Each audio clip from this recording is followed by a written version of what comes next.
GATE Biotechnology 2025 paper solution. We are at 27. So here recombinant protein is secretly extracellular in the soluble form of the E. coli culture, and the downstream processing involved in this extracellular separated protein.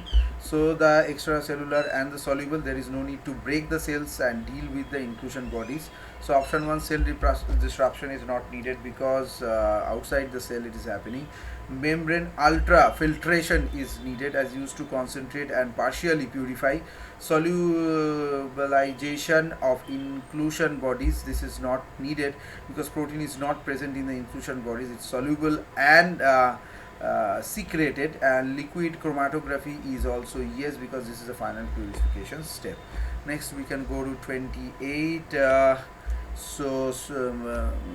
Double time bacterial population in 3 hours. So the average specific growth during the period is, okay, mu equal to, so specific growth rate has a formula log 2 by td. Okay, so 0.693 and td is the 3 hours, so 0.231 is the answer.